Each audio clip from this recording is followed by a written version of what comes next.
नमस्ते स्कॉर्पियो। मैं उम्मीद करती हूँ कि आप सभी अच्छे हैं, अपनी लाइफ में ग्रो कर रहे हैं, प्रोग्रेस कर रहे हैं। Sending you lots of prayers and best wishes from my side. Please take care, stay safe. First 15 days of September 2022, sorry 2024 कैसे रहेंगे आपके लिए, इसी टॉपिक पे हम रीडिंग कर रहे हैं। यहाँ पर जनरल रीडिंग्स हैं, जो भी सिचुएशंस आपके साथ और आपकी परिस्थितियों के साथ में मैच करें, बस आप उसी को फॉलो करें। हम बात करने वाले हैं ऑल ओवर एनर्जीज कैसी रहेंगी, आपका फोकस किस तरफ ज़्यादा रहना चाहिए, किन बातों को, किन एनर्जीज को आपको अवॉइड करना है, रिलेशनशिप्स कैसे रहेंगे, आपकी लव लाइफ कैसे रहने वाली है, एंड आपके रिलेशनशिप में क्या होने के चांसेस हैं। देखिए किस एनर्जी में आपको सबसे ज़्यादा रहना है। सारे ही कार्ड्स मेजर आकाना से आ रहे हैं हमारे पास। आई फील कि आपको किस एनर्जी में रहना है। इस समय हो सकता है सिचुएशंस थोड़ी सी चैलेंजिंग हो, नहीं समझ आ रहा हो आगे कैसे बढ़ा जाए, क्या करा जाए, चाहे ये आपका काम हो या आपका प्रोफेशनल वर्क हो या आपका बिजनेस हो या आपका घर हो, परिवार हो, कोई भी परिस्थिति हो, स्टूडेंट भी हो सकते हैं आप। हो सकता है कि आप स्टक वाली एनर्जी के अंदर ज़्यादा हो, समझ नहीं आ रहा हो आगे कैसे बढ़ा जाए, आगे क्या किया जाए। हमें एनर्जीज कह रही हैं, कार्ड्स हमें ये कह रहे हैं कि अपनी ज़िंदगी के अंदर है ना, मायूस सबसे पहले नहीं होना है और डिसहार्टेड नहीं होना है कि यार मेरा कुछ नहीं हो सकता। ये सारी फालतू की चीज़ों को पहली तो दिल से निकाल दो, दिमाग से निकाल दो। सेकेंडली नए दृष्टिकोण से और नई एनर्जी से आपको आगे बढ़ना है। हमारे पास में न्यू विजन का बहुत ही प्यारा कार्ड आ रहा है।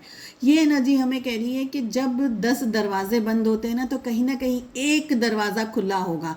आपका ध्यान वहाँ होना चाहिए कि आप सही जगह, सही डायरेक्शन में अपने एफर्ट्स लगा रहे हैं या नहीं लगा रहे हैं।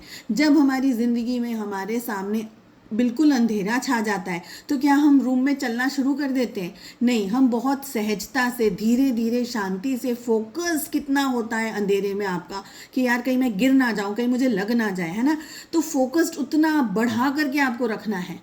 और क्या आप एकदम जल्दी से सारे एफर्ट्स लगा करके काम नहीं करेंगे। You will wait, you will watch, सही टाइम पर सही एक्शंस ही लेंगे। तो प्लानिंग आपकी उस तरीके से होनी चाहिए। यहाँ पर हमें ये एनर्जी दिख रही है। आई ऑल्सो फील कि ब्लेसिंग्स हैं आपकी तरफ ब्लेसिंग्स आ भी रही हैं, पर वो ब्लेसिंग्स को पाने के लिए आपका बहुत ही पॉजिटिव स्टेट ऑफ माइंड रहना ज़रूरी है। आलस नहीं करना है। यहाँ पर मुझे ये एनर्जी सबसे ज़्यादा दिखाई दे रही है। और ओवर कॉन्फिडेंस वाली एनर्जी भी दिख रही। कुछ लोगों की एनर्जी मुझे दिख रहा है कि भाई आप बहुत ही ओवर कॉन्फिडेंट हैं कि नहीं हो जाएगा, भगवान कर देंगे, ये हो जाएगा, वो हो जाएगा। यहाँ पर मैं कहना चाहूँगी कि भगवान उन्हीं की मदद करते हैं जो खुद अपने लिए एक्शंस लेते हैं और अपने लिए काम करते हैं। तो अगर आप एक्शंस लेने में बिलीव नहीं कर रहे हैं, सबसे बड़ी गलती है आपकी। उठ करके पहले से प्लान करना शुरू कर दीजिए आपको किस डायरेक्शन में आगे बढ़ना है। ओवर कॉन्फिडेंस में नहीं रहना है और बहुत ही देखा देखी वाली एनर्जी, जैसे कि इसने ऐसा कर दिया, इसके साथ में तो ये हो गया था, मैं भी ये करूँ, मेरे साथ में भी हो जाएगा, ऐसी देखा देखी वाली एनर्जीज में आपको नहीं रहना है। आई ऑल्सो फील दैट इस समय आपको शांत रहने की ज़रूरत है। पॉजिटिव रहने के साथ साथ में आपका थॉट प्रोसेस अच्छा होना चाहिए, स्ट्रांग होना चाहिए, प्रबल होना चाहिए कि आपको क्या करना है आपको एग्जैक्टली मालूम हो। तो डे ड्रीमिंग या ख्यालों में पुलाव पकाते रहना, उससे बचना है। रिलेशनशिप में क्या हो रहा है, लेट अस सी आप क्या सोचने वाले हैं इन 15 दिनों में। रिलेशनशिप में कहीं ना कहीं आप स्टक हैं, मन में आपके बहुत सारे सवाल हैं, बहुत सारे जवाब हैं। आपके पार्टनर के लिए भी हमारे पास में ऐसी ही एनर्जी आ रही है कि आपके पार्टनर अपनी लाइफ के किसी पर्टिकुलर सिचुएशन में उलझे हुए हो इस समय, किसी बात को लेकर के। या तो आप दोनों के बीच में लड़ाई झगड़ा हो गया है, हो सकता है, या आप लोग दोनों एक दूसरे से उस हद तक बातचीत नहीं कर पा रहे हैं जिस तरीके से आप नॉर्मली करते थे पहले। आई ऑल्सो फील कि इस रिलेशनशिप में ना आपको ऐसा लग रहा है कि ये रिश्ता मुझे चाहिए, मगर कैसे और कैसे आगे बढ़ा जाए मुझे नहीं पता। यानी आपको ये बात नहीं मालूम है कि आगे कैसे बढ़ा जाए।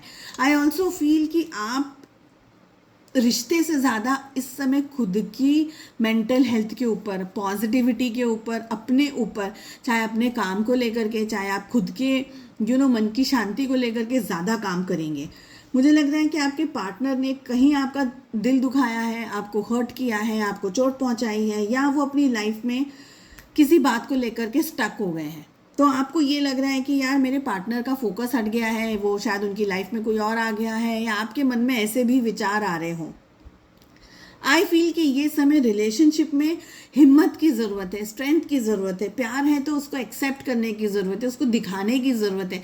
साथ ही साथ मुझे ये भी लग रहा है कि आप दोनों में से कोई एक पर्सन है जो दूसरे पर्सन को कंट्रोल करने की कोशिश कर रहा है, उनके ऊपर अपना कब्जा जमाने की कोशिश कर रहा है, या उनके मन को या उनके फाइनेंसिस को या किसी तरीके की उनकी एनर्जीज़ को बिल्कुल, यानी मैं जैसा कहूँ वो होना चाहिए रिलेशनशिप में। मुझे ये एनर्जी सबसे ज़्यादा दिख रही है। तो ऐसा नहीं करते हुए लाइफ को शांति से, प्यार से आगे बढ़ाने के लिए एनर्जीज हमें कह रही हैं।